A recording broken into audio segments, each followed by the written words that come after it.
Assalamualaikum warahmatullahi wabarakatuh. Apa kabar sahabat Ngabis Hijrah? Sebagai umat Islam, nama jembatan Shiratal Mustaqim sudah tidak asing lagi di telinga kita semua.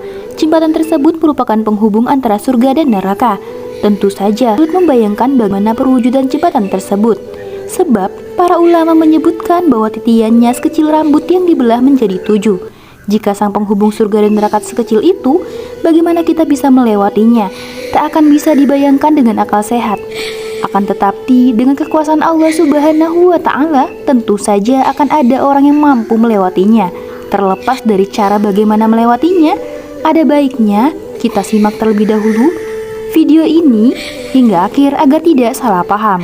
Sebelum lanjut, aku doakan semoga Allah Subhanahu wa Ta'ala selalu melindungimu, memberikan kesehatan padamu, memudahkan setiap urusanmu, dan semoga kita semua menjadi penghuni syurga.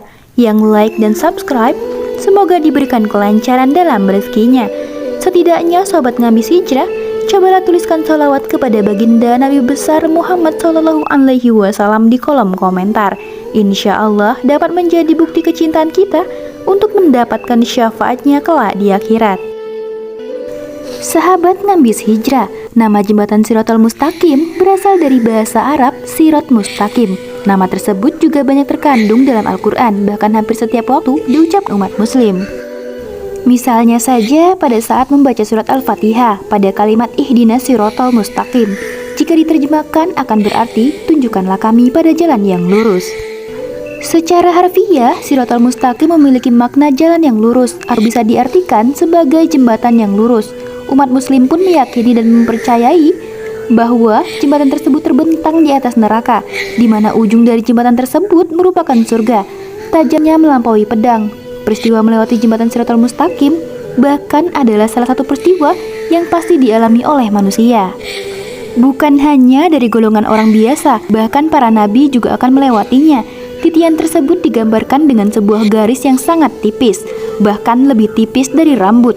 Namun tajamnya itu melampaui pedang. Rasulullah Shallallahu Alaihi Wasallam pernah bersabda, Abu Sa'id radhiyallahu anhu berkata, sampai kepadaku kabar bahwa sirat itu lebih halus dari rambut dan lebih tajam dari pedang. Sahih Muslim nomor 117. Begitu sulit dibayangkan bahkan menginjakkan kaki di atas sesuatu yang tajamnya melampaui pedang. Keadaan itu juga dijabarkan dalam Al-Quran surat Maryam ayat 71-72. Dalam ayat tersebut Allah memang menggariskan bahwa semua manusia akan melewati jembatan mengerikan tersebut. Namun Allah akan menyelamatkan sebagian yang Dia kehendaki. Allah Subhanahu wa Ta'ala berfirman, dan tidak ada seorang pun darimu melainkan mendatangi neraka itu. Hal itu bagi Tuhanmu adalah sesuatu kemestian yang sudah ditetapkan. Kemudian kami akan menyelamatkan orang-orang yang bertakwa dan membiarkan orang-orang yang zalim di dalam neraka. Dalam keadaan berlutut, Al-Quran Surat Maryam ayat 71-72. Diriwayatkan dari kalangan para sahabat, diantaranya Ibnu Abbas radhiyallahu anhu, Ibnu Mas'ud radhiyallahu anhu, dan Ka'ab bin Ahbar, bahwa yang dimaksud dengan mendatangi neraka dalam ayat tersebut adalah melewati sirat, licin dan juga berduri. Selain tajam, jembatan Shiratal Mustaqim juga sangat licin. Di atasnya terdapat banyak sekali besi-besi pengait dan kawat berduri yang ujungnya bengkok. Jembatan tersebut sesuatu yang menyerupai sebuah pohon yang memiliki duri tajam. Dalam sebuah hadis dijelaskan bahwa Rasulullah Shallallahu Alaihi Wasallam adalah orang pertama yang akan melewati jembatan Shiratal Mustaqim. Tentu saja sebagai manusia suci akan sangat mudah bagi Nabi Muhammad SAW untuk melewatinya. Namun bagaimana dengan manusia seperti kita? Pada saat itu Rasulullah SAW akan berdoa kepada Allah Subhanahu wa Ta'ala untuk menyelamatkan manusia berdasarkan dengan imannya. Meski jembatan itu sangat tipis, tajam dan berduri, Allah tetap memberikan kemampuan pada siapapun manusia yang Dia kehendaki. Rasulullah Shallallahu Alaihi Wasallam bersabda, dan dibentangkan jembatan Jahanam, akulah orang pertama yang melewatinya. Doa para Rasul pada saat itu, ya Allah selamatkanlah, selamatkanlah. Pada sirat itu terdapat pengait seperti duri pohon sa'dan. Pernahkah kalian melihatnya? Para sahabat menjawab, pernah wahai Rasulullah. Maka ia seperti duri pohon sa'dan, tiada yang mengetahui ukuran besarnya kecuali Allah Subhanahu wa Ta'ala. Maka ia mencangkok manusia sesuai dengan amalan mereka. Hadis riwayat Al-Bukhari. Gambaran saat menyeberang selain digambarkan sebagai jembatan yang tipis dan tajam, menurut penuturan ulama, jembatan tersebut juga bergerak ke kanan dan ke kiri. Hal itu akan membuat para penyeberangnya merasakan ketakutan luar biasa. Tiap kali kaki yang berpijak pada titian tersebut akan sangat mudah untuk tergelincir dan jatuh ke bawah. Mengingat betapa tajamnya jembatan Shiratal Mustaqim, sebelum jatuh bisa saja tubuh manusia yang melewatinya terpotong terlebih dahulu oleh jembatan yang ia lalui. Namun masing-masing manusia punya cara tersendiri saat menyeberanginya.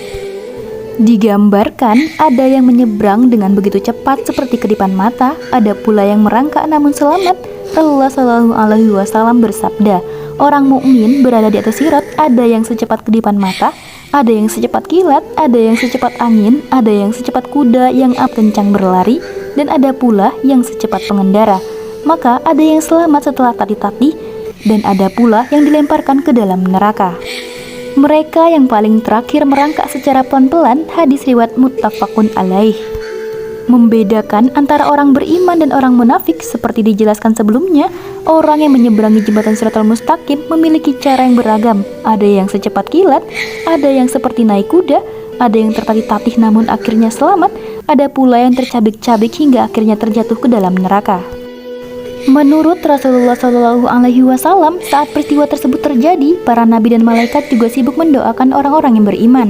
Rasulullah Shallallahu Alaihi Wasallam bersabda, dan dibentangkan sirat di atas permukaan neraka jahanam, maka aku dan umatku menjadi orang yang pertama kali melewatinya. Dan tiada yang berbicara pada saat itu kecuali para rasul, dan doa para rasul saat itu, ya Allah selamatkanlah, selamatkanlah. Di antara mereka ada juga yang tertinggal dengan sebab amalnya, dan di antara mereka ada yang dibalasi sampai ia selamat, hadis riwayat Muslim. Karena doa tersebut, Allah pun memberikan cahaya bagi mereka yang beriman, cahaya yang membedakan antara manusia yang beriman dan manusia yang munafik. Dengan bantuan doa para nabi dan malaikat, orang-orang yang bertakwa akan diberi kemampuan untuk melewati jembatan Shiratal Mustaqim dengan selamat. Allah Subhanahu wa Ta'ala berfirman, pada hari itu engkau melihat orang-orang mukmin, cahaya mereka menerangi di hadapan, dan di sebelah kanan mereka. Al-Quran Surat Al-Hadid ayat 12. Ibnu Mas'ud radhiyallahu an menafsirkan ayat di atas bahwa ketika melewati Shiratal Mustaqim, setiap mukmin akan diberi cahaya sesuai dengan amalannya masing-masing. Di antara mereka ada yang binasa disebabkan amalnya, dan di antara mereka ada yang tergelincir namun kemudian ia selamat, hadis riwayat muttafaqun alaih. Sahabat ngambis hijrah, adanya beberapa fakta tentang jembatan Shiratal Mustaqim ini mungkin membuat beberapa di antara kita masih kesulitan untuk membayangkan bagaimanakah wujud jalan Shiratal Mustaqim yang menghubungkan antara neraka dan surga itu. Sebagai manusia biasa, kita memang tak bisa menjangkau kekuasaan Allah Subhanahu wa Ta'ala, walaupun sedikit. Namun sebaiknya mulai dari sekarang kita hendaknya mempelajari, memperbaiki kualitas iman dan takwa kita agar selamat saat melintasi Shiratal Mustaqim. Imam Qurtubi rahimahullah menambahkan, bayangkan wahai saudaraku, seandainya dirimu berada di atas sirat dan engkau melihat di bawahmu neraka jahanam yang hitam, kelam, panas dan menyala-nyala. Engkau saat itu sesekali berjalan dan sesekali merangkak. Kitab At-Tadhkirah nomor 381. Wallahu alam. Sahabat ngambis hijrah yang insya Allah dirahmati oleh Allah Subhanahu wa Ta'ala, jika adanya kesalahan dalam penyampaian ini dan adanya kata-kata yang kurang berkenan, saya selaku admin mohon maaf, dan itu merupakan kesalahan dari saya sendiri. Jika ada benarnya, itu adalah dari Allah Subhanahu wa Ta'ala yang maha sempurna. Semoga bermanfaat. Wassalamualaikum warahmatullahi wabarakatuh.